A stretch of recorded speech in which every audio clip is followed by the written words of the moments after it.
La première génération était les bâtisseurs, ceux qui construisent le pays. La deuxième font ça pour développer ce qui a été construit. La troisième, elle pense que c'est quelque chose qui est acquis, évident, et donc je m'assois sur mes lauriers. Et c'est exactement ce qui est arrivé lors des 2 royaumes d'Israël. Et là, on est la 3e génération aujourd'hui, mais quelque part, le 7 octobre nous a empêchés de nous asseoir sur nos lauriers. Bonjour Lali. Bonjour Gabriel.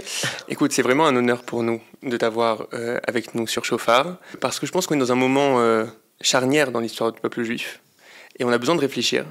On a besoin de réfléchir à quels sont les grands chantiers du peuple juif aujourd'hui, et je pense que beaucoup de personnes te connaissent ici, mais tu vas te présenter, mais tu fais partie des personnes avec qui j'ai envie de réfléchir à quels sont les grands chantiers et comment on peut être des forces positives aujourd'hui pour le peuple juif en Israël et en diaspora. Alors, peut-être en quelques mots, si tu arrives à te présenter, je ne sais pas si c'est faisable comme ça en quelques mots.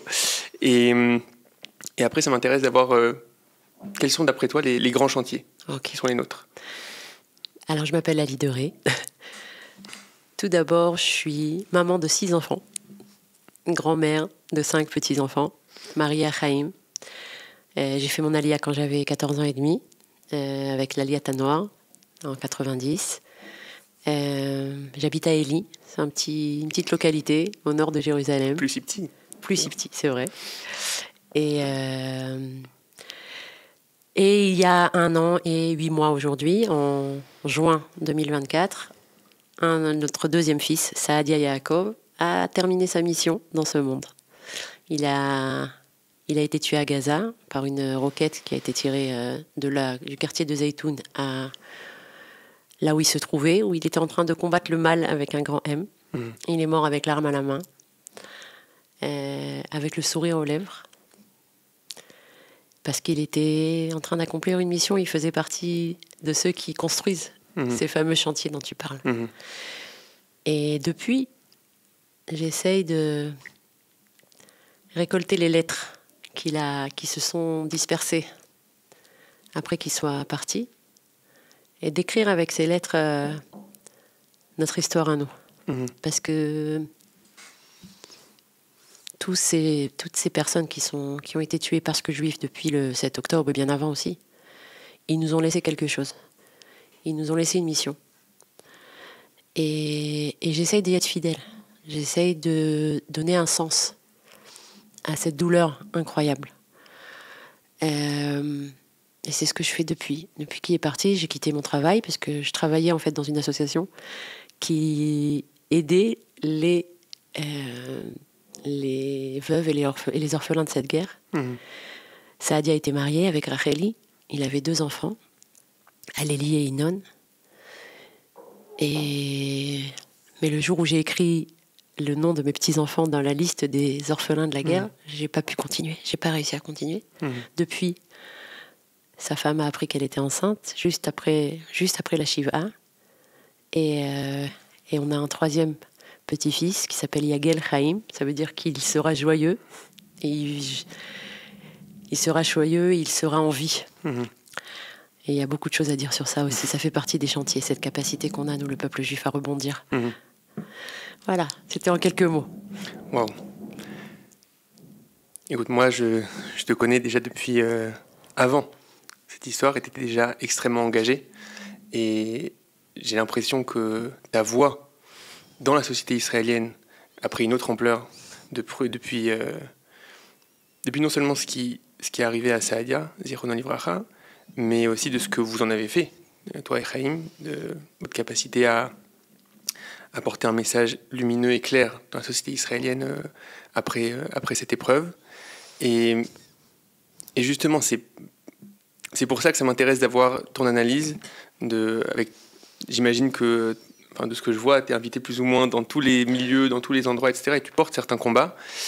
À ton avis, quels sont les chantiers importants et les pistes d'action qui sont, à ton avis, importantes pour notre génération, sur lesquelles on doit s'investir? Il y a plusieurs choses qui m'interpellent. La première chose, c'est que j'ai le sentiment que le peuple d'Israël n'est pas suffisamment conscient de sa portée historique. de sa mission historique, pas seulement à l'intérieur des frontières d'Israël, mais pour le monde entier. Et il faut lui rappeler sa grandeur. Il a tendance un peu à trop se regarder par le prisme des événements ponctuels, par le prisme de l'actualité, par le prisme de ce que l'actualité veut nous faire dire sur nous. Et quand on regarde un peu, on fait un zoom out sur ce peuple-là, et qu'on comprend sa grandeur, sa ténacité, sa résilience, sa capacité à espérer malgré tout, c'est quelque chose qu'il faut lui rappeler. Et ça, c'est une mission que moi j'essaye de prendre sur moi dans toutes les conférences que je donne, mais c'est quelque chose qui doit être fait aussi au niveau de l'État. Je pense qu'on ne parle pas assez, que nos dirigeants ils ne parlent pas assez de grandeur. C'est trop, on parle trop de l'individu et pas assez de la collectivité d'Israël. Ça, c'est la première chose. La deuxième chose, c'est quelque chose que j'ai lu dans un livre extraordinaire d'un homme qui s'appelle Netanel Elitzon, qui a écrit, je ne sais pas comment on traduit ça en français, Kitsur Toldot HaIsraeliyut. Ça fait le résumé référence de l'histoire, le résumé de l'histoire de l'israélisme. Ouais, de l'israélisme, ouais, on va de dire l'identité israélienne. Exactement. Ouais. Et il dit, qu'est-ce qui fait de nous le peuple d'Israël ? Est-ce que c'est, par exemple, est-ce que quand un dirigeant étranger vient en Israël, est-ce qu'on l'emmène à Yad Vashem ? Ou est-ce qu'on l'emmène au Kotel ou au caveau des patriarches à Hebron ? C'est-à-dire, est-ce que Israël, l'État d'Israël, c'est uniquement un refuge contre les expoliations, contre les massacres, etc. Ou est-ce que c'est quelque chose qui s'inscrit dans une éternité ? Et ça, c'est quelque chose, encore une fois, que je pense que c'est nous, chacun d'entre nous, on a ce devoir de se rappeler que l'État d'Israël, il n'a pas commencé en 1945, que c'est quelque chose qui fait référence à notre histoire millénaire, et que ce n'est pas seulement un sujet historique, c'est quelque chose qui nous projette vers l'avant aussi, vers le futur. On a quelque chose à donner qui se prend ses sources, c'est vrai, à Abraham, mais qui va très très loin dans le futur. Pas seulement, encore une fois, dans le cercle du peuple juif, mais aussi dans le monde entier. On a une mission particulière qui s'inscrit dans une éternité. Et ça aussi, c'est quelque chose qui... Tu sens que, quand tu portes ce discours-là en ce moment, on dit souvent que depuis le 7 octobre, beaucoup de personnes pour qui l'identité juive n'était pas centrale, chacun vivait sa vie, sa carrière, etc. D'un coup, le fait de voir quelque chose qui appartenait à notre mémoire collective ressurgir, le fait d'être poursuivi parce que juif, aussi souvent pour des juifs de diaspora, le fait de voir soit l'indifférence, soit pire, l'antisionisme, l'antisémitisme que ça a créé, ça a remis la question identitaire au centre. Exactement. Donc, beaucoup de personnes disent que c'est un passouk, Gam Keshev Bachocher Hashem Orli, c'est-à-dire que justement, lorsqu'on est dans l'obscurité, c'est le moment où il y a une sorte de lumière qui peut s'allumer. Et toi, tu ressens ça lorsque aujourd'hui tu parles dans un public israélien ? Mais partout. Je vais donner un exemple. On a un chanteur israélien qui a commencé à mettre les tefilines après le 7 octobre et qui a dit une phrase incroyable. Il a dit « Le Hamas a voulu me tuer ou nous tuer parce que j'étais juif, je serais juif sous stéroïdes. Je serais super juif. » Pas forcément dans l'application des mitzvot. C'est pas une histoire de pratique, c'est une histoire d'intériorité. Qui je suis en premier ? Comment je me définis ? Des gens qui se qualifiaient comme israéliens d'abord, aujourd'hui ont décidé non, je suis pas israélien d'abord, je suis d'abord juif. Avec toutes sortes, un éventail de conséquences sur leur quotidien. Pas forcément dans la pratique des mitzvot. C'est parce que mais c'est impressionnant. Un autre chanteur qui était marié avec une non-juive, qui est autrichienne, voilà, qui est partie parce qu'elle pouvait plus vivre ce rythme incroyable qu'on est en train de vivre. On va en parler sûrement avec qu'est-ce que c'est cette période incroyable qu'on est en train de vivre, et qui dit non, je reste. C'est incroyable de voir ça. Et ça, on voit tous les jours des enquêtes qui sont faites sur le fait que toute une génération de jeunes qui disent voilà, je vais mettre le tzitzit, je vais pas mettre le kippa, par exemple, parce que si je mets une kippa, ça veut dire que je fais partie d'un certain groupe social auquel non, j'ai pas envie de m'identifier. Mais je mets les tzitzit parce que les tzitzit, c'est quelque chose. Mais ça se rencontre à chaque fois. Je rencontre des gens de tous les bords, comme tu l'as dit. Et cette soif de sens qui mène à une quête d'identité, qui mène à dire, voilà, c'est mon étendard. Mon étendard, je suis juif. Ouais, c'est pour ça que je pense qu'il y a une opportunité dingue, en fait. C'est une génération où il y a quelque chose qui s'est ouvert, dans l'obscurité, quoi, malheureusement. Il y a quelque chose qui s'est ouvert, et c'est pour ça que je suis assez... c'est assez douloureux pour moi de voir que je ne suis pas sûr qu'on est en train de saisir cette opportunité-là. Parce qu'on est justement une génération où il y a cette volonté-là de dire « Ok, qu'est-ce que ça veut dire cette identité juive ? Qu'est-ce qu'elle signifie ? Et est-ce qu'on est capable aujourd'hui de proposer une identité juive, un message juif ? Ceux qui représentent le message juif, est-ce qu'ils sont capables de proposer un message qui soit lumineux, qui soit, avec lequel les personnes peuvent s'identifier ? Et donc j'ai très peur en fait d'une occasion manquée. Comment tu... moi, je suis une optimiste. Voilà, tu n'y arriveras jamais à m'enlever ça. Okay. J'ai confiance dans notre peuple malgré tout ce qu'on dit de lui, malgré tout ce qu'il dit, il se dit lui-même. Je vais te donner un exemple.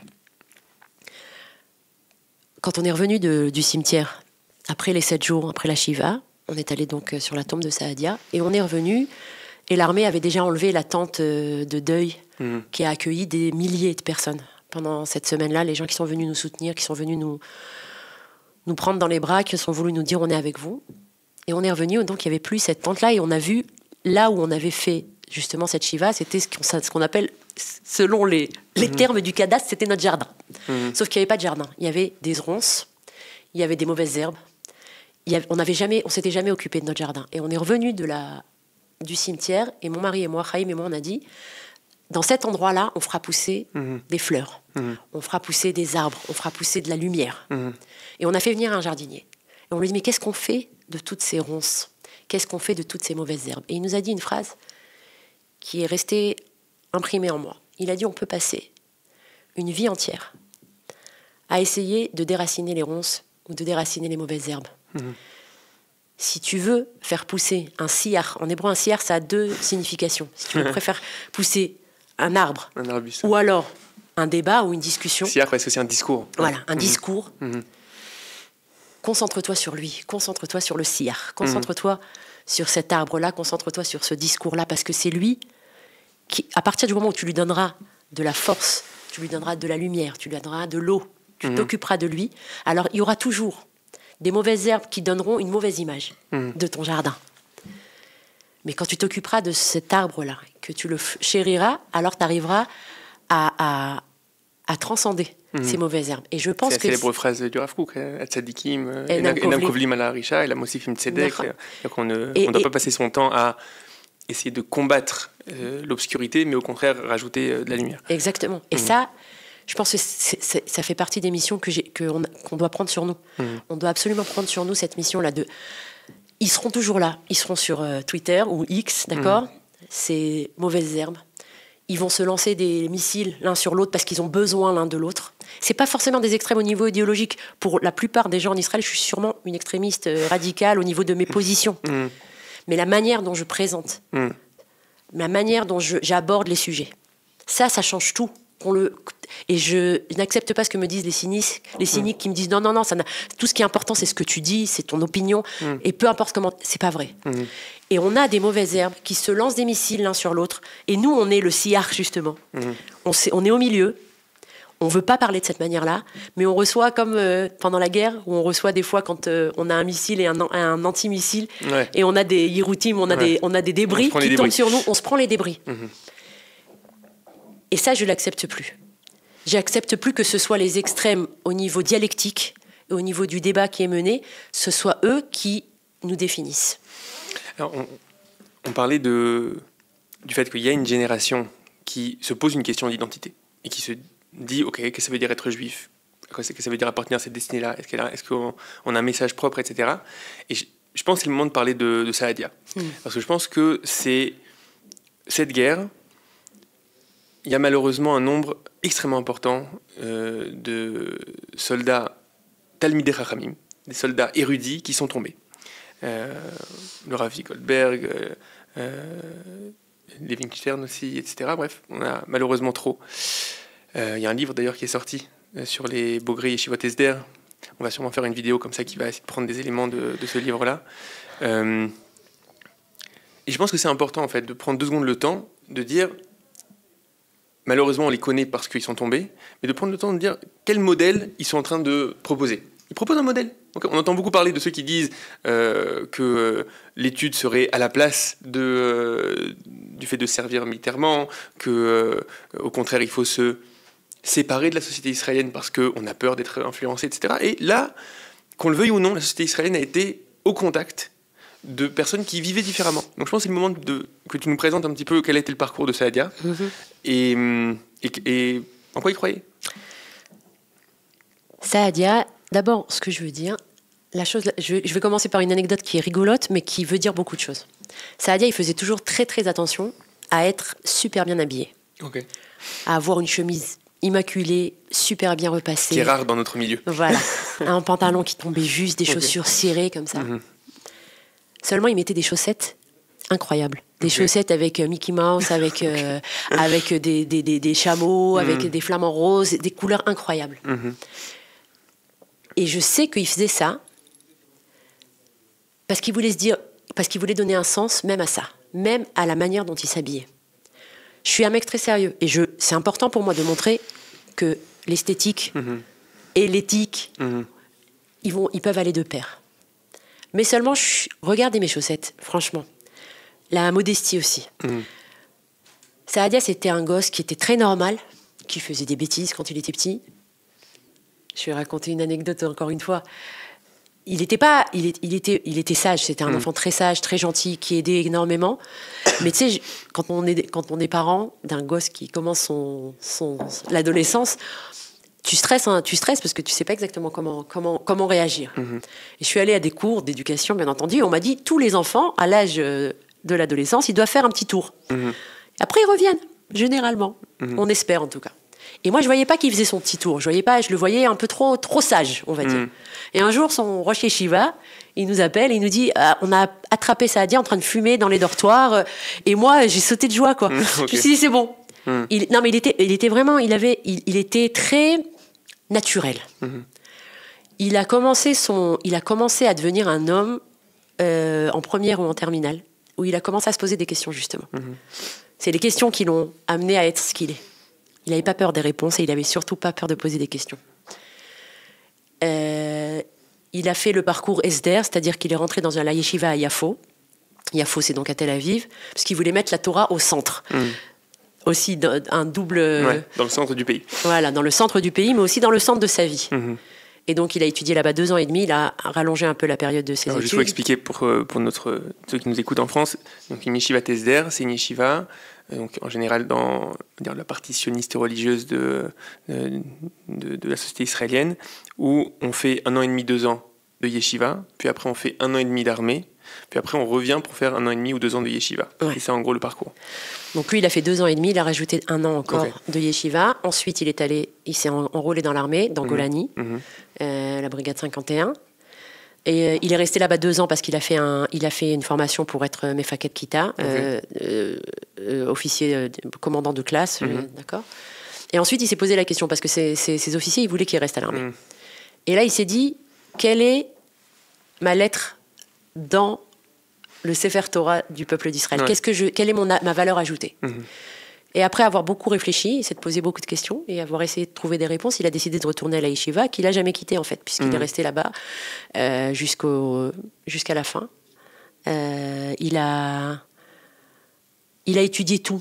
Il étudiait, bien entendu, la Gemara, il étudiait le Talmud, il étudiait la pensée juive aussi énormément, Manitou. Il m'a fait redécouvrir Manitou. Et encore une fois, il donnait un sens à chaque geste qu'il faisait. Il s'est marié avec Racheli très vite après avoir terminé l'armée. Racheli qui était née à Yafo, puisque ses parents sont montés de Tunisie, ses grands-parents sont montés de Tunisie à Yafo en 1948. Il travaillait aussi parce qu'il avait décidé qu'il ne voulait pas recevoir d'argent en tant qu'étudiant de Torah, en tant qu'avrer, parce que le Rambam, le Maïmonide, il dit qu'il ne faut pas recevoir des fruits tangibles de l'étude. Donc il travaillait. Et il continuait à faire ses périodes de réserve, bien entendu. Et là est arrivé Simchat Torah. Le 7 octobre. Le 7 octobre. 7 octobre, où il était à la maison avec nous. On était toute la famille était à la maison. Il était là avec Racheli et leurs 2 enfants.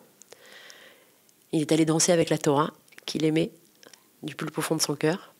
À Eli, il n'y a pas eu d'alerte, donc on ne savait pas vraiment ce qui se passait. Okay. Et tout d'un coup, je vois mon fils, donc ce Talmid Racham, cet érudit, avec son talit sur les épaules, qui rentre à la maison, qui nous dit il y a une guerre qui a éclaté, et qui, sans même réfléchir une seconde, prend son téléphone, allume son téléphone, on était Shabbat donc, et je le vois qui appelle ses officiers, et ensuite appelle ses soldats. Et j'ai compris tout de suite que c'était la même Torah avec laquelle il venait de danser quelques minutes avant. C'était la même Torah qui lui enjoignait à prendre son téléphone et à revêtir cet uniforme de Tzahal. Et pour lui, c'était un. Tout était un. La réalité, il cherchait toujours à trouver la racine unique des événements. Et donc pour lui, revêtir l'uniforme de Tzahal, dire au revoir à sa femme et à ses enfants qu'il n'allait pas revoir pendant très longtemps, puisqu'il est resté 5 ou 6 mois dans le nord d'Israël. Il revenait bien entendu de temps en temps, mais fatigué. Ouais, puis le premier CVF le premier tour de réserve a duré 6 mois. Ouais. Wow. Et ça faisait partie de cette unité qu'il recherchait constamment dans sa vie, de relier la Torah et la vie, une Torah de vie. Et lorsque la Torah nous enjoint à rehausser le blason de la nation, alors il est le premier à dire « Inéni, me voici ». Et quand il est arrivé dans sa base au nord d'Israël, on lui a dit « Bon, mais il nous manque quelqu'un qui soit maguiste ». Maguiste, c'est un mag, c'est une espèce de fusil mitrailleur qui est plus grand que moi, d'accord, qui pèse très très lourd. Il n'y a pas de maguiste dans l'unité. Bon, me voici. Ouais, mais t'es méfaked, t'es officier. Ouais, je serai et officier et maguiste. Mais ça n'existe pas dans l'armée. Si, ça existe, maintenant c'est moi. On a besoin de moi, je suis là. Et je crois que cette capacité-là qu'il avait de prendre son limoud, son étude, et de chercher constamment une application dans la vie, c'est quelque chose qui m'a toujours beaucoup, que j'ai toujours admiré chez lui. Par exemple, il étudiait pour être rabbin, il a fait le premier examen pour être rabbin qu'il a passé avec brio. Il n'a pas pu finir les 2 autres, mais on le voyait à chaque fois, il arrivait à la maison, il était tout le temps en train de chercher comment traduire ce qu'il venait d'apprendre dans un livre, quelque chose de, a priori, qui est quelque chose qui fait partie qui est théorique, comment je le transforme en quelque chose de pratique. Il allait et il faisait ça tout le temps, dans toute sa vie. C'est dans Michelet, il écrit Bechol derarecha dae, ou dans tous tes chemins, connais-le. Et la Gemara dit Zoi parashak tana shekolet kol gufei Torah. C'est un petit verset, mais qui contient en fait toute la Torah. C'est la capacité de chercher Bechol derarecha dans tous tes chemins, voir comment on peut y avoir un lieu de connexion, un lieu qui soit significatif. Et quand il est décédé, quand il est parti, et qu'on a parlé avec ses soldats, c'était ça qu'il faisait en fait tout le temps, même à l'armée. Il appelait Rav Saadia. D'abord, nous, on lui a donné un nom, franchement, on lui a donné un nom de grand rabbin d'Israël, quoi. Saadia, Yaakov Deri Shlita, ça marchait très bien. Mais il était plus jeune qu'eux parce que la plupart avaient 40 ans et 50 ans. Donc c'était une unité de réserve. C'était une unité de réserve. Et il appelait Rav Saadia. Et je vais raconter quelque chose que la semaine dernière, j'ai donné une conférence et il y a une personne qui est venue me voir, elle est infirmière à Soroka. Et c'est là-bas qu'on l'a amené quand il a été tué. Et ses amis qui étaient blessés, puisqu'il y a eu d'autres blessés il y a Omer Smadja qui a été tué, mais il y avait aussi beaucoup de blessés durant cette attaque, et qui sont arrivés à l'hôpital et qui le cherchaient partout et qui hurlaient dans les urgences « Saadia, où est Saadia ?» Parce qu'il était leur pilier. C'était pas seulement un pilier au niveau de la halakha, quelqu'un qui savait te donner, voilà, c'est comme ça qu'il faut faire quand on est dans le champ de bataille et que tu dois faire. C'était un pilier au niveau psychologique. C'était quelqu'un qui leur rappelait tout le temps le pourquoi, le fameux pourquoi de Viktor Frankl, qui permet de faire face à tous les comment. Et ils le cherchaient, et c'était pour eux sa disparition, le fait qu'il soit plus là, c'était pas seulement un homme de Torah. C'était leur pilier, c'était leur base, c'était celui qui qui les remontait tout le temps. Ouais. Et il avait tout ça en lui, il avait seulement 27 ans. Et pardon. Et ça, il l'a puisé dans la Torah. Ouais. C'est ça que je veux dire. Ça veut dire que toute cette personnalité-là, il l'a construit à partir de la Torah. Il a pris des lettres, des mots, des phrases, des pages, et il en a fait quelque chose qui le transcendait tout le temps. Et c'est pour ça que j'ai beaucoup de mal, justement, avec ce que tu disais un peu avant, avec ceux qui essayent de créer une dichotomie entre l'armée et la Torah.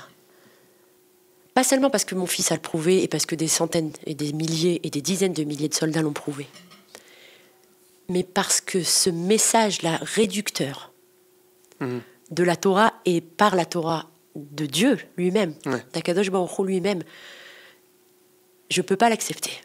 Parce que pour moi, c'est un blasphème presque. Dieu est là où tu le laisses entrer.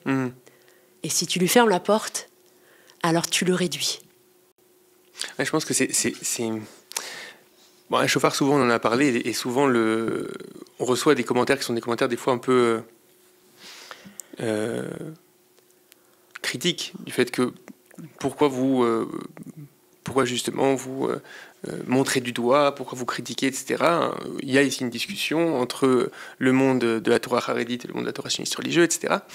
Et donc j'ai souvent ces remarques-là, et je pense que c'est pas comprendre d'où ça vient. C'est-à-dire que ça vient pas, chas v'shalom, ça vient pas d'une volonté de critiquer, ça vient pas d'une volonté de s'éloigner de nos frères, etc. Ça vient du fait que, profondément, il y a une douleur, et ça nous fait mal, de voir la Torah présentée de cette manière-là. Parce que, fondamentalement, on pense que c'est pas ce qu'elle dit.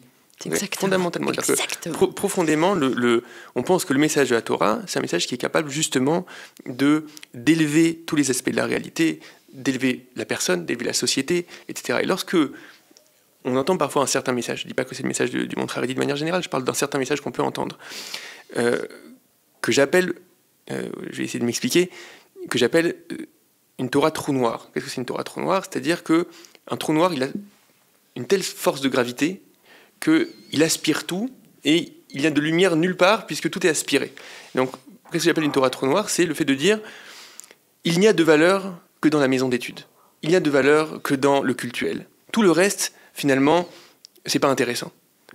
C'est la Torah qui fait tout. C'est le limoud qui fait tout. C'est l'étude qui fait tout. Et c'est grâce à ça qu'on gagne nos guerres. Et j'ai l'impression que c'est tellement pas ce que la Torah dit. Mais bien sûr. J'ai l'impression que la Torah se voit beaucoup plus comme une dimension solaire qu'une dimension de trou noir. C'est-à-dire comment réussir à apporter une certaine lumière, donner une certaine direction, être un chef d'orchestre qui vient dire comment mettre les différentes places, chaque instrument à sa place, etc., dans une société, dans une vie, etc., et pas dans la dévalorisation de ce qu'il y a à l'extérieur, mais au contraire dans la valorisation de ce qu'il y a à l'extérieur, donner au reste la valeur. Donc c'est pour ça que souvent on nous comprend pas, et on nous dit mais pourquoi pourquoi il y a cette opposition-là ? Parce qu'on parle de quelque chose de sérieux. Exactement. C'est pas rien. C'est-à-dire qu'on parle d'une vraie question de qu'est-ce que la Torah ? Et c'est une question qu'on doit se poser. Et je pense qu'on se la pose d'autant plus depuis le 7 octobre. C'est-à-dire que si on voit les événements comme des événements métahistoriques, on ne peut pas passer à côté de ce qui nous est arrivé le 7 octobre et de se dire quel est le message ? Quel est le message d'Akadosh Baruch Hu ? Qu'est-ce qu'il veut nous faire passer ? Qu'est-ce qu'il veut nous dire ? Est-ce qu'il veut qu'on continue notre vie comme si rien ne s'était passé ? Ou est-ce qu'il veut qu'on se remette en question ? Je reprends encore une fois Nathanaël Ellinson. Il dit que deux fois on avait un royaume. On a eu avec Malchut David, la royauté de David. Ensuite, on a eu les Asmonéens, les Hashmonaïm.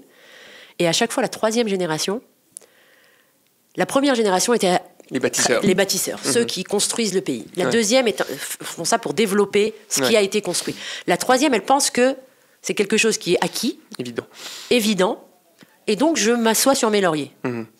Et c'est exactement ce qui est arrivé lors des 2 royaumes d'Israël.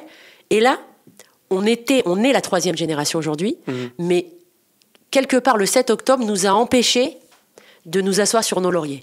Parce que c'est comme s'il y avait une fenêtre qui, pendant quelques heures, s'est ouverte sur un monde sans l'État d'Israël, sur un monde sans Tsahal, et que Akadosh Baruch Hu nous a dit, voilà, ça pourrait ressembler à ça.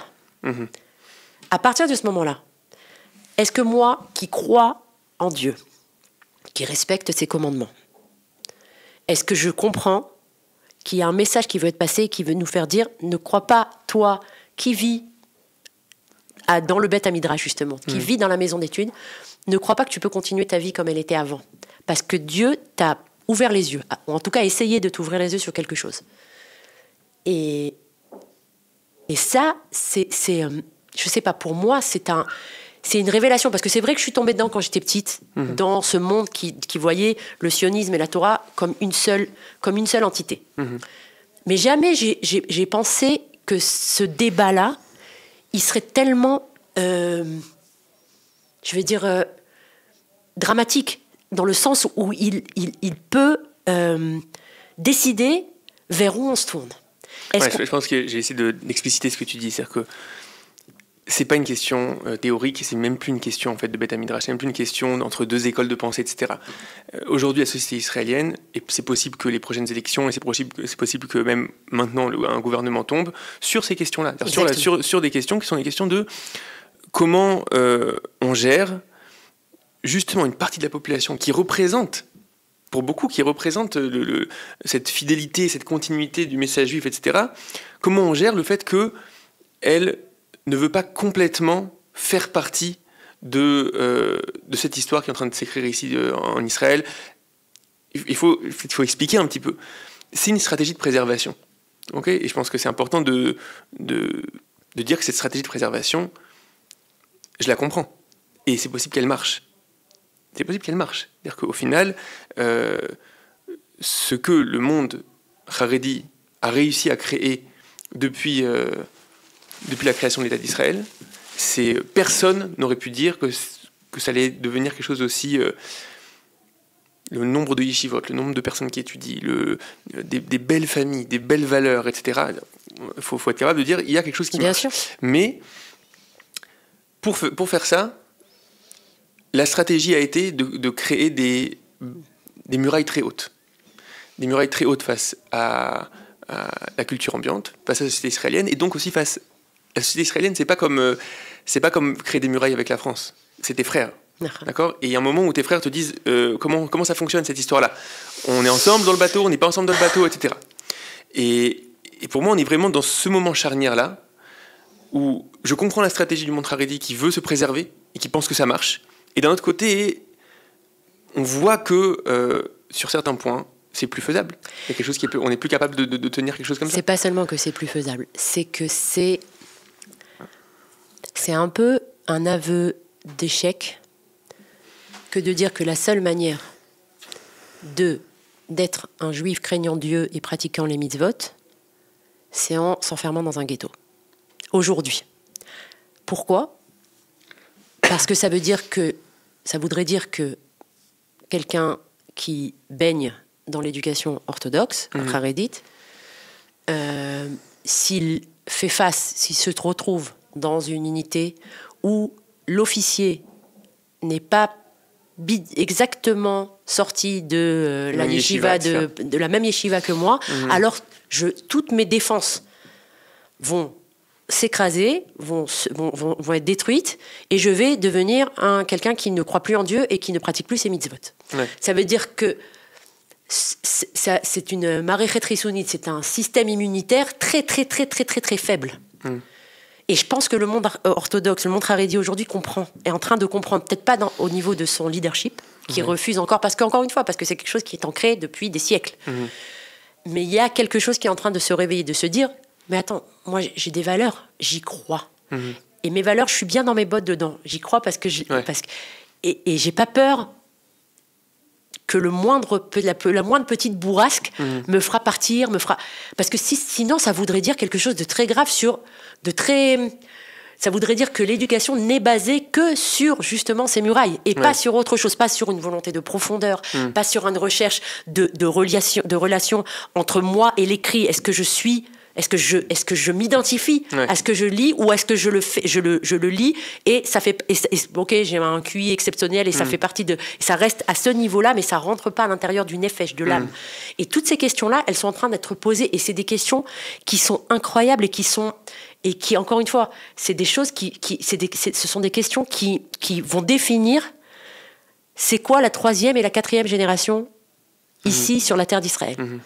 Et... Ce que je pense que c'est important de dire, c'est premièrement que on comprend ce souci et que c'est pas tout ou rien. C'est-à-dire qu'il y a une possibilité, et ça fait des dizaines d'années que ça existe, il y a une possibilité de faire un service dans des milieux qui sont des milieux relativement homogènes. Ça ne veut pas dire que c'est du 100%, etc., mais c'est relativement homogène.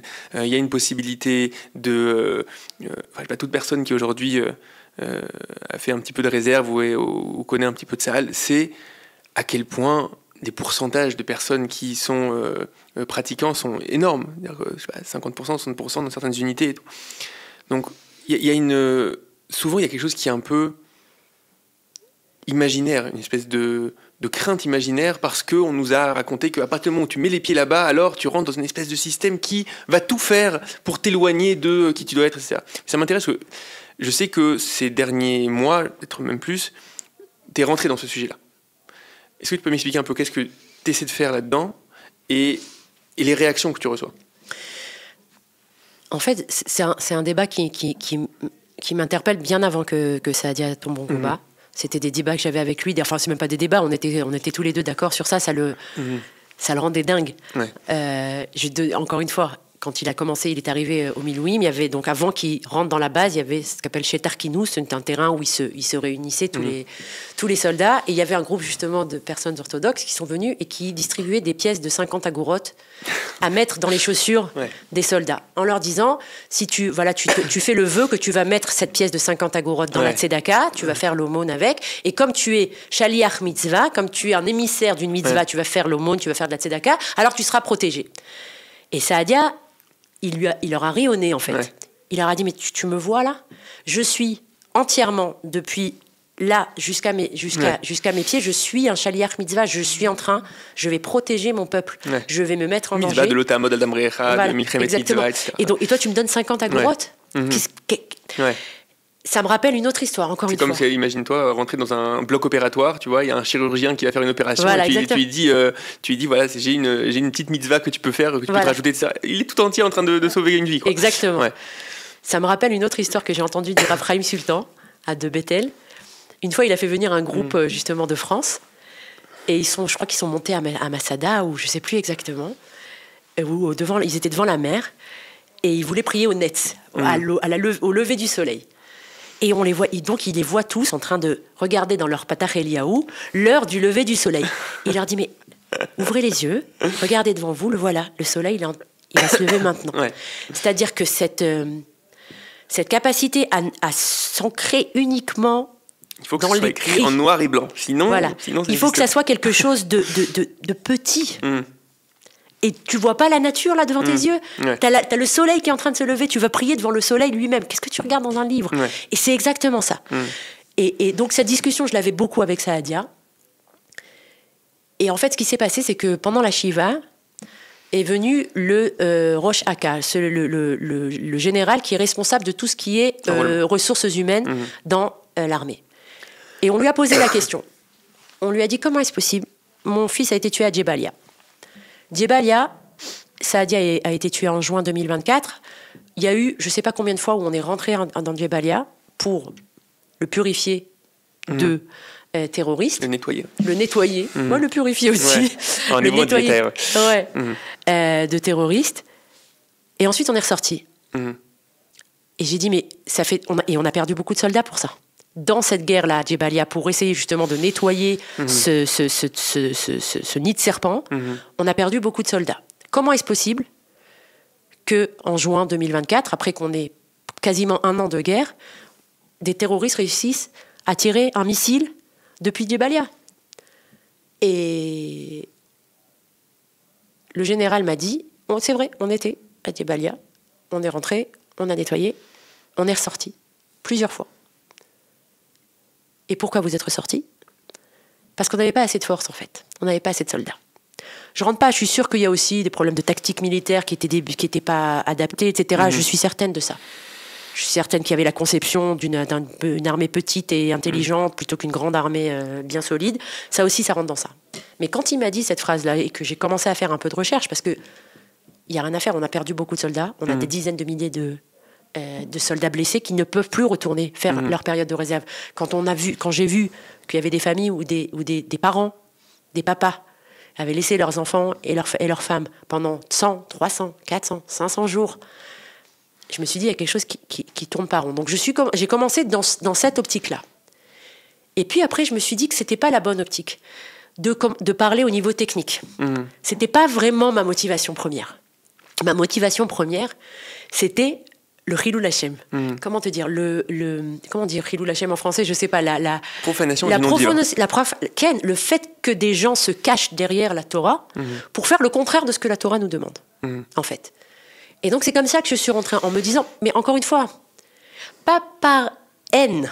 Il n'y a pas un moment, et tous les jours je vérifie, il n'y a pas une seconde où j'ai une once de haine pour mes frères. C'est pas ça. J'ai l'impression qu'ils sont, encore une fois, ces murailles-là, ils les ont enfermés à eux aussi. Ça veut dire qu'ils les ont enfermés on leur a retiré le libre arbitre dans quelque chose que je sais qui les interpelle. Je sais que mes frères Haredim, Am Israël, leur importe. Je sais qu'ils sont prêts à faire des sacrifices énormes pour le peuple d'Israël. Ils l'ont prouvé, ils le prouvent.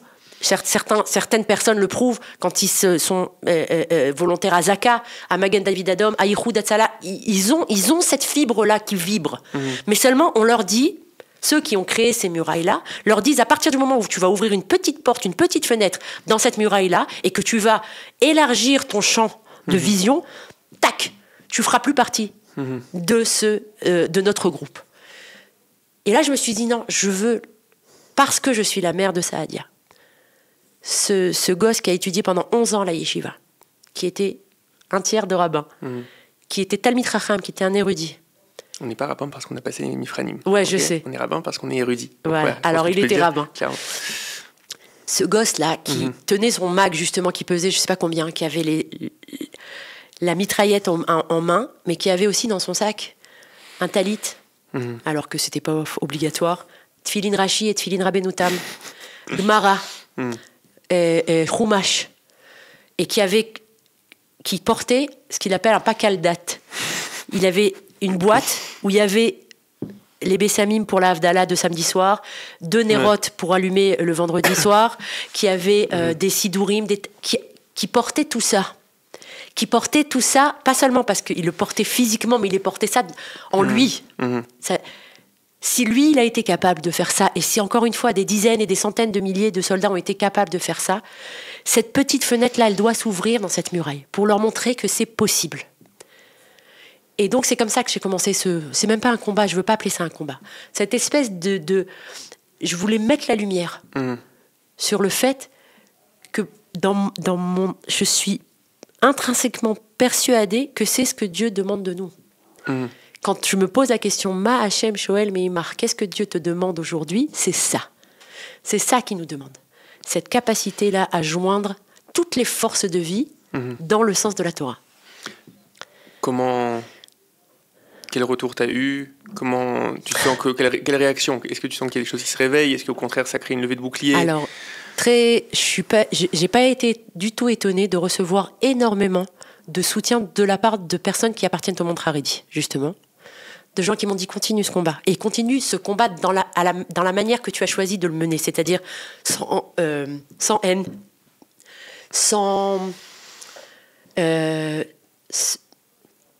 avec un profond amour qui m'anime. J'ai reçu beaucoup de soutien, bien entendu, de gens qui ne font pas partie du monde religieux, on va dire ça comme ça, qui ont mal face à cette justement à ce que tu disais, à ce manque de arvut hadadit, de ce sentiment de lien, encore une fois, de solidarité entre nous. Et j'ai reçu aussi beaucoup de critiques de gens qui disent que je suis une idiote utile, qui fait le travail de la gauche, qui veut faire tomber le gouvernement. Ça, c'est une sorte de critique. Une deuxième, comment j'ose parler de la Torah, alors que je comprends rien. Mais le pire, il m'est déjà arrivé. J'ai perdu mon fils. Il n'y a plus rien qui peut me faire autant de mal. Je lis ces critiques, des fois j'en apprends des choses, j'apprends des choses sur la manière dont faire passer le message, justement pour qu'il soit plus lumineux, comme tu dis, pour qu'il soit plus aimant, aimant aussi, qu'il attire aussi. Mais je suis tellement persuadée que c'est ce qu'Akadosh Baruch Hu attend de moi, que je continue sur mon chemin. Et est-ce que tu penses que c'est quelque chose qui va passer uniquement par, on va dire, une influence comme ça, pédagogique, d'expliquer, de parler, de montrer d'autres exemples, etc. Ou est-ce que tu penses que il faut que ça... On va dire qu'il y a des voix aujourd'hui dans la société israélienne, et je t'avoue que je suis perplexe, je sais pas. Vraiment, je sais pas. Je sais pas si... est-ce que le fait que l'État vienne et dise maintenant on n'accepte pas certaines choses et on va agir en fonction. Alors, ça, je pense que plus ou moins tout le monde est d'accord que de mettre des personnes en tôle parce qu'ils étudient, etc., c'est la moins bonne chose à faire. Mais il y a toutes sortes d'autres manières d'expliquer qu'on ne peut pas continuer de cette manière-là. Quelle est la bonne stratégie à avoir d'après, on va dire, le parcours que tu as fait jusqu'à maintenant? Je vais commencer en disant que quand j'étais chef de cabinet dans un ministère israélien et que j'ai voulu, on avait le droit à 12 employés, d'accord, c'est un petit ministère, et que j'ai voulu faire entrer encore d'autres employés. Je suis allée parler avec la Netzivut Sherut HaMedina, avec la direction de la fonction publique en Israël. Ils m'ont dit, tu peux prendre encore 2 employés dans ce ministère, mais il faut qu'ils fassent partie soit de la minorité arabe israélienne, soit du monde orthodoxe haredi. Parce qu'il y a une politique en Israël de faire rentrer dans le monde du travail et les hommes arabes israéliens qui sont et les femmes arabes israéliennes et les hommes arabes israéliens qui sont beaucoup moins qui ne font pas partie, qui ne rentrent pas qui ne participent pas suffisamment dans le monde du travail officiel en tout cas, et le monde orthodoxe en tout cas chez les hommes. Et je me suis posé la question à ce moment-là. Je me suis dit, en hébreu, on dit, la fonction publique s'appelle Sherut HaMedina, le service de l'État. Et comment est-ce possible que le service de l'État fasse une discrimination positive envers ceux qui ne servent pas l'État? Parce qu'il faut comprendre qu'il y a 2 groupes en Israël qui, par la loi en tout cas, ou par une espèce de contrat non écrit, ne font pas l'armée ou ne servent pas dans le service national. Ce sont les Arabes israéliens et les orthodoxes. Et j'ai trouvé ça aberrant. Maintenant, j'ai espéré, j'ai prié, j'ai parlé, j'ai débattu pendant des mois et des mois avec le monde orthodoxe pour essayer justement de faire cette approche pédagogique. Je me disais quand je leur parlerai de Saadia, quand je leur montrerai que c'est possible, encore une fois, d'allier les deux, quand je leur montrerai la détresse des familles des réservistes, quand ils verront qu'il y a tant de blessés, qu'il manque que justement le directeur des ressources humaines à Tzahal dit qu'il manque 12 000 soldats aujourd'hui, urgemment hier, il les fallait, qu'ils allaient ouvrir les yeux quand ils verront qu'il y a une nouvelle unité qui s'appelle l'unité des Hashmonaïm, qui allait être créée où c'est tellement élevé le niveau, le niveau qui est exigé de ces soldats que certains qui aujourd'hui font partie du monde orthodoxe n'essayent même pas d'y rentrer parce qu'on leur demande d'étudier un certain nombre d'heures par jour, on leur demande de ne pas avoir de téléphone, de smartphone, on leur demande toutes sortes de choses qui sont trop élevées au niveau des exigences. Quand ils verront tout ça, et quand ils étudieront justement, dans les livres, les mitzvot qui te demandent de partir à la guerre, même si tu viens de te marier, même si, etc. Quand ils verront tout ça, la vérité, elle va les éblouir et ils diront, on va faire quelque chose. Or, c'est pas le cas, malheureusement. Je pense que je suis toujours plus pour les évolutions que pour les révolutions, dans tout. Je pense que oui, il faudrait que ça se passe de manière échelonnée, qu'on les fasse rentrer petit à petit, que ça commence dès l'école, où on commence à leur parler de Klal Israël, de cette collectivité-là, etc., etc. Mais ça marche pas. Ça marche pas, et on l'a vu dans la réaction qu'il y a eu face aux différentes options qui leur étaient proposées, en tout cas au leadership orthodoxe. Et à ce moment-là, il faut se poser la question. Est-ce qu'on continue est-ce qu'on continue à faire comme si de rien n'était, encore une fois, et on trouve 12 000 soldats, je ne sais pas d'où, d'accord, ou est-ce qu'on dit, il y a une espèce de responsabilité civique qui doit être enseignée dès le plus jeune âge. Et cette responsabilité civique-là, elle dit, tu donnes, tu reçois, tu ne donnes pas, tu ne reçois pas.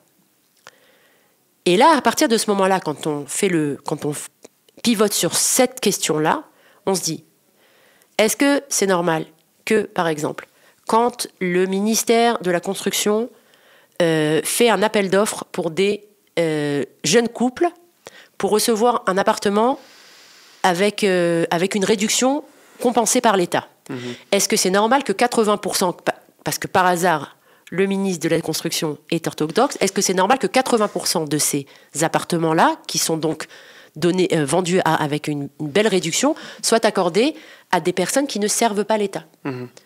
Est-ce que c'est normal que des personnes qui n'ont pas servi l'État, ils reçoivent une réduction pour faire garder leurs enfants dans les crèches, comme quelqu'un qui a fait 400 ou 500 jours de réserve durant l'année? C'est pas des droits fondamentaux. C'est pas des droits fondamentaux, c'est ce que l'État-providence offre à certaines personnes. Ouais. Et là, je suis perplexe, mais beaucoup moins qu'avant. Si j'avais vu une véritable volonté de la part du leadership orthodoxe de dire, OK, voici nos termes, on a compris que vous aviez besoin de nous, que nos frères avaient besoin de nous. On a juste, voilà les termes, le contrat sur lequel on est prêt à signer, avec cette volonté de faire partie, justement, d'être avec vous, de vous donner ce sentiment-là qu'on est avec vous.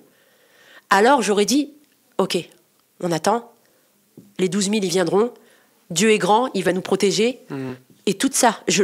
Mais je ne l'ai pas vu, cette volonté-là. Ouais. Et du coup, je suis moins perplexe, et je suis plus dans l'aspect révolution. Maintenant, est-ce que ça ne doit pas se faire en même temps avec des choses qui sont faites et qui se font aujourd'hui même, qui se font dans le secret, avec toutes sortes d'associations orthodoxes, justement, qui se créent pour faire entrer, pour leur permettre, on dit une nechita raka, un atterrissage plus souple, plus confortable à l'intérieur de l'armée, pour des personnes qui, encore une fois, ils n'ont pas reçu cette éducation depuis leur plus jeune âge. Moi, mes enfants, ils sont nés, à partir de le moment où ils sont nés, ils savaient qu'à 18-20 ans, ils rentreraient à l'armée. C'est vrai. Ça se fait en catimini, incognito, et justement, et c'est bien que ça se fasse incognito.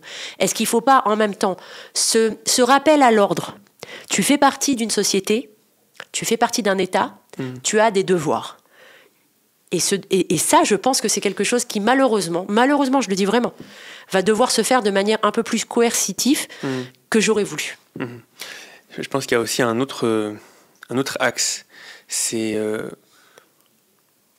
il y a aujourd'hui des personnes au sein du monde Haredi, y compris des rabbinim importants. Moi, j'ai entendu parler du Rav David Leibel, etc. Mais j'imagine qu'il y en a d'autres qui pensent différemment. Qui sont ostracisés complètement. Pour toutes sortes de raisons, ils sont ostracisés parce qu'ils n'ont pas les journaux, ils n'ont pas la capacité de diffuser leur message comme il faut. C'est une question, à mon avis, aussi qu'on doit se poser en tant que société. Exactement. Pourquoi on ne permet pas à ces voix-là de prendre plus de place? Je vais te dire, cette anomalie-là, qui a été créée d'un groupe de personnes qui ne font pas partie de la cité, et qui reçoivent de la cité, c'est même pas le monde orthodoxe qui l'a créé, c'est nous. C'est l'État qui l'a créé. On a laissé des choses s'installer. On a laissé un état de fait s'installer. Et moi, les premiers qui devraient justement faire leur mea culpa, c'est justement les dirigeants non orthodoxes qui ont laissé, ça c'est la première chose, qui ont laissé cet état de fait s'ancrer dans la société et devenir quelque chose qui fait partie qui est devenu naturel, et qu'aujourd'hui, pour pouvoir déraciner ça, il va falloir faire encore une fois des choses qu'on aurait voulu ne pas faire au niveau des lois.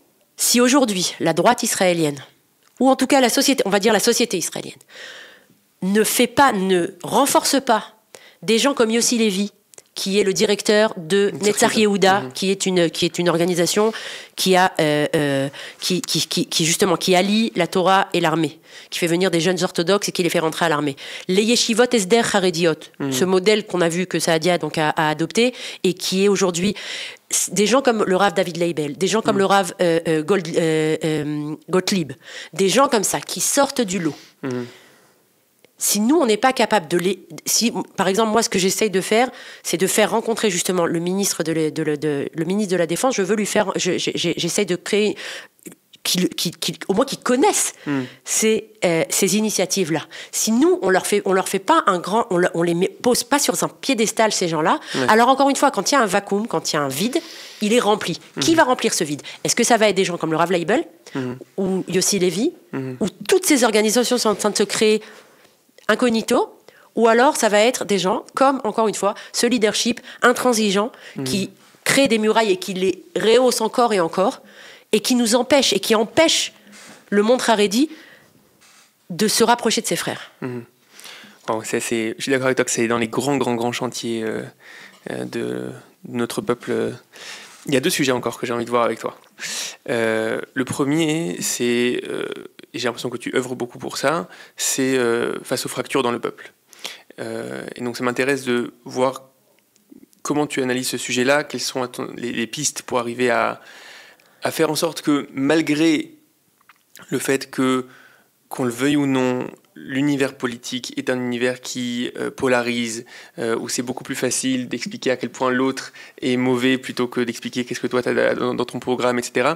Quelle piste tu as pour réussir à...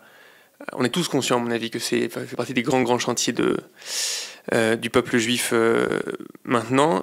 Et le deuxième thème que j'aimerais qu'on aborde ensemble, si on a le temps, c'est le judaïsme de diaspora, parce qu'évidemment Shofar est principalement vu en France, et je sais que tu étais en France il n'y a pas longtemps, et donc ça m'intéresse aussi d'avoir ton avis là-dessus.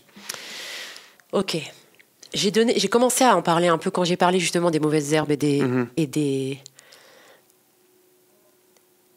Quelqu'un qui se balade sur les réseaux sociaux aujourd'hui, ou qui regarde la presse télévisée, il peut croire qu'ils sont un miroir d'une réalité, que la société israélienne ressemble à ça. Sauf que c'est complètement faux. C'est complètement faux, parce que l'énorme majorité du peuple en Israël a une soif, non pas d'union, parce que l'union, ça voudrait peut-être dire, ça rime presque avec unisson, d'accord? Si un peu l'espèce de creuset que David Ben Gurion voulait créer au début de l'État d'Israël, où tout le monde est censé penser et faire comme tout le monde. Je crois qu'encore une fois, cette 3e génération-là, dans laquelle on se trouve, la première génération, c'était la génération du creuset. La 2e génération, c'était la génération justement des diversités, des mixarim, des cases sociétales, d'accord? Et je crois qu'on est en train de vivre ce passage à cette 3e génération qui va essayer de faire la synthèse de ces deux options-là. Ni l'une ni l'autre n'est bonne. Un creuset qui efface l'individu, c'est pas quelque chose qui est... C'est pas juste l'individu qui efface aussi les diversités au sein du peuple. Ouais. C'est pas quelque chose qui est... D'abord, c'est pas juif. Et puis en plus, c'est un bon, le communisme l'a prouvé suffisamment pour voir que c'était pas vraiment la chose, la meilleure façon de gérer un pays. De l'autre côté, cette application qu'a eu la société israélienne à faire entrer les gens dans des cases sociétales et à leur dire, à partir du moment où tu es dans une case, c'est-à-dire moi j'ai le look de la femme religieuse, d'accord, donc je dois penser aussi A, B, C, D. Je dois avoir telle et telle opinion sur chaque événement. Et surtout, il n'y a pas de porosité entre les tiroirs, entre les cases. Tu es dans une case et tu y restes. Et ça, c'est quelque chose qui est aussi, à mon avis, non seulement, qui n'a pas lieu d'être, mais surtout, c'est un énorme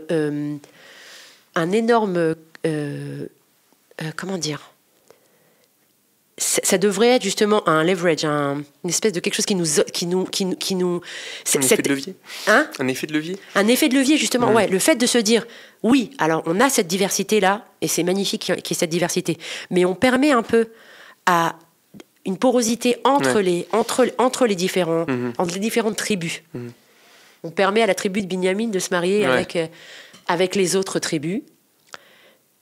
Au lieu de voir ça comme un levier, certains le réduisent encore plus le nombre de tribus en disant soit t'es bibiste, soit t'es kaplaniste. C'est-à-dire soit tu es avec Binyamin Netanyahou et donc tu es obligé de choisir ton camp et ton camp te choisit et tu dois donc cocher des cases, ou tu es de ceux qui manifestent contre Netanyahou et là aussi tu dois cocher des cases. Et ça, c'est quelque chose que les extrêmes, les mauvaises herbes, telles que je les appelle, nous obligent à réfléchir de cette manière-là. Très polarisé. Tu as ou 0 ou 1. Tu n'as pas d'autre option. Or, de ce que je vois, et dans mes rencontres avec la société israélienne, c'est pas du tout ce qui est en train de se passer. Il y a une véritable volonté de mélange, d'apprendre de l'autre, de refus de juger l'autre uniquement en fonction de sa manière, de l'endroit où il vit, de la kippa qu'il porte, etc. Et je crois que cette énorme majorité-là, elle n'a pas encore saisi à quel point elle était la majorité. Elle est encore persuadée que ce qui définit la société israélienne, ce sont les polarités qui se voient dans les réseaux sociaux. Et le travail qu'il nous faut faire, c'est justement de nous rappeler que nous sommes la majorité, que nous voulons cette porosité. J'étais, la semaine dernière, c'était le 30e anniversaire de l'assassinat d'Yitzhak Rabin, et on m'a demandé de venir parler au Har Herzl dans une magnifique commémoration qui a réuni tous les mouvements de jeunesse. Okay. Il y avait là-bas le Rav Tamir Granot, Merav Leshem Gonen, dont la fille Romi Baruch Hashem est revenue qui était captive, qui était otage du Hamas, et la fille de Kit Sigal, lui aussi, un otage du Hamas. 4 personnes différentes. C'est vrai que moi et le Rav Tamir Granot, on a beaucoup de choses en commun, entre autres le fait que nos enfants ont été tués à la guerre. Mais ce qui était incroyable à voir, c'est que la Tel Avivite, la fille de Kit Sigal et Merav Lesher Gonen, le Rav Tamir Granot et moi-même, sans avoir bien entendu parlé avant, nous avons dit exactement les mêmes choses. Okay. Chacun se référant, bien entendu, avec son monde intérieur, avec les choses qu'il a. Mais on a dit exactement la même chose. Et ça, et sans être hué par le public, un public très, très éclectique, encore une fois, les mouvements de jeunesse, on avait la Shomer HaTzaïr d'un côté, on avait le Bnei Akiva de l'autre, on avait toutes les tendances, toutes les tendances de la société israélienne. Et je me dis que aucun journal télévisé n'en a parlé. Dans les réseaux sociaux, ça n'a pas eu beaucoup d'écho. Pourquoi ? Parce que encore une fois, ça n'intéresse le chien qui a mordu. On veut le scandale, on veut le révoltant, etc. Est-ce que on accepte et on se révolte contre ça ? Moi, c'est ça que je veux. La seule révolte que je voudrais mener, c'est de dire on se révolte contre le fait que des extrêmes, au niveau dialectique, encore une fois, s'entêtent à définir la majorité. Et ça, à ton avis, je suis assez d'accord avec toi sur l'analyse. Je pense que le fait que pendant 2 ans, la société israélienne a été beaucoup plus ensemble, c'est-à-dire que simplement le fait que tout le monde était en milouïm, en réserve pendant des mois et des mois, ça mixe la société, on se rend compte. Et puis en plus, ils reviennent après, ces soldats réservistes, ils reviennent chez eux, ils apportent avec eux quelque chose de particulier. On se rend compte que le consensus est beaucoup, beaucoup plus important que ce qu'on pense, on se rend compte qu'on est capable de parler, etc. La question, c'est comment tu traduis ça dans un système politique qui est un système où il y a une coalition et il y a une opposition, où il y a les vecteurs dans le système politique. À mon sens, pour arriver à quelque chose, il faut qu'il y ait un appel clair du peuple à un gouvernement large, qui appelle un gouvernement large. Est-ce que, je sais que tu es une fine analyse politique, est-ce que tu vois ça possible dans ces élections qu'il y ait un gouvernement large? Je suis persuadée. Je vais commencer en disant que au début, après le 7 octobre, la phrase que j'ai entendue le plus, c'est « on veut prendre les 120 députés et les jeter dans une île déserte qui se disputent entre eux, qui nous lâchent. Et nous, le peuple, on va reconstruire l'État. » C'était un sentiment très, très, très partagé parmi un nombre et une diversité d'Israéliens que j'ai entendus. Ça s'est bien entendu étiolé avec le temps, mais c'est encore là. Et c'est pourquoi je pense qu'il va y avoir une véritable force qu'on n'est pas encore capable, même les instituts de sondage, je ne sais pas s'ils sont encore capables de lui donner un nom, parce qu'elle n'a pas de nom encore. Mais il y aura une force politique qui va surgir aux prochaines élections et qui se révoltera justement contre cette politique-là, cette manière-là précise de voir le monde politique qui est clivante, qui est ou 0 ou 1, et qui parlera justement pas de Brit Goral, mais de Brit Yehoud, qui ne parlera pas de l'alliance qui nous est imposée par notre ennemi, d'accord, et qui fait référence au passé et à tout ce que nous avons subi et que chacun voit de manière différente et donc réagit de manière différente. Mais quel est notre Yehoud, quelle est notre destinée? Une force qui va parler d'espoir. Une force avec des personnes qui ont prouvé par leurs actes, qui ne sont pas tombés dans la politique, qui presque vont rentrer en politique malgré eux, parce qu'ils ont le sentiment qu'il n'y a pas le choix. Des gens qui cherchent justement cette porosité à l'intérieur ça ne sera sûrement pas une force, il y aura peut-être plusieurs, peut-être un parti de gauche et un parti de droite qui brandiront cet étendard-là, mais qui accepteront le fait que nous sommes une mosaïque qui a besoin l'un de l'autre. Encore une fois, sans tomber dans le progressisme et dire qu'il y a plusieurs vérités qui soient droit dans ses bottes au niveau de la vérité, des idéologies dans lesquelles il croit, mais qui est capable de transmettre ce message-là idéologique de manière, comment dire, j'ai presque envie de dire aimable, mais c'est de manière gentille, sans vouloir mettre un doigt dans l'œil du prochain. Donc c'est pas dans la démonisation de l'autre camp, que c'est dans la caricature de l'autre camp, etc. Tu sais, avant le 7 octobre, je faisais partie justement de ces panels dans plusieurs chaînes télévisées où on était en plein dans le débat réforme judiciaire ou révolution contre contre le système juridique. Et moi, bien entendu, j'étais pour cette réforme, peut-être pas forcément de la manière dont elle a été présentée au public, mais je faisais partie de ceux qui, en hébreu, on dit les chaded amadot, comme un taille-crayon qu'on veut qu'il soit le plus piquant possible. Ouais.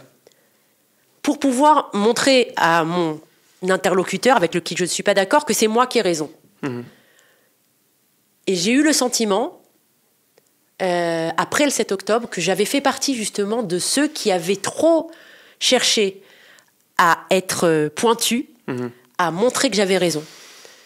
Et on était beaucoup, et l'ennemi l'a vu.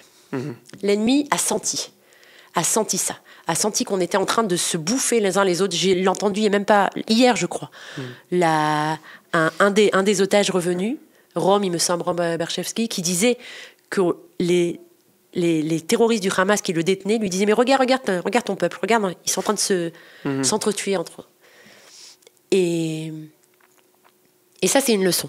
Ouais. Donc là, moi, je pense qu'on a tous... Ça fait partie des leçons qui sont clarifiées pour la conscience collective du peuple d'Israël. Et donc, à ta question, à mon avis, il va y avoir une ou deux forces politiques qui vont surgir et qui vont avoir ce message-là. Et à mon avis, elles devront et elles pourront exiger parce qu'elles seront, encore une fois, elles auront une place au niveau stratégique très importante, parce que sans elles, un gouvernement ne pourra pas se monter, et dire, nous n'accepterons de rentrer que dans un gouvernement large. Et là, peut-être qu'on pourra commencer à penser nos blessures et à réfléchir à comment, encore une fois, d'une génération qui a vu la politique comme une arène de cirque, où on s'entretue, où on se jette des flèches empoisonnées l'un sur l'autre, comment on transforme la scène politique en un endroit où on travaille ensemble pour quelque chose de grand. Ça, c'est la première chose. Je signe. Et concernant la diaspora... Ouais, je pense que c'est je sais pas si t'as encore la force de réfléchir et de répondre, etc. Mais... Sinon, on se revoit une prochaine fois. Non, on va se revoir, clairement. Ouais. Pour la diaspora, regarde, j'ai fait une série de conférences en France. J'ai fait ensuite une série de conférences en Suisse. Et... Comment dire ? D'abord, j'ai vu une jeunesse incroyable.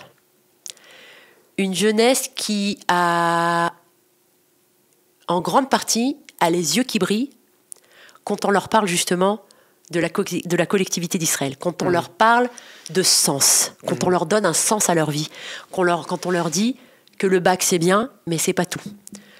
Quand on leur rappelle qu'ils ont un rôle à jouer et pas seulement des choses à prendre de la vie. J'ai été impressionnée par le fait que ce message-là, qui est peut-être très israélien, d'accord, qui n'est peut-être pas suffisamment, pas assez, je sais pas. Ils avaient envie, ils avaient soif d'entendre ce message-là, qu'ils avaient un rôle à jouer dans cette vie et que la vie n'était pas seulement quelque chose à traverser.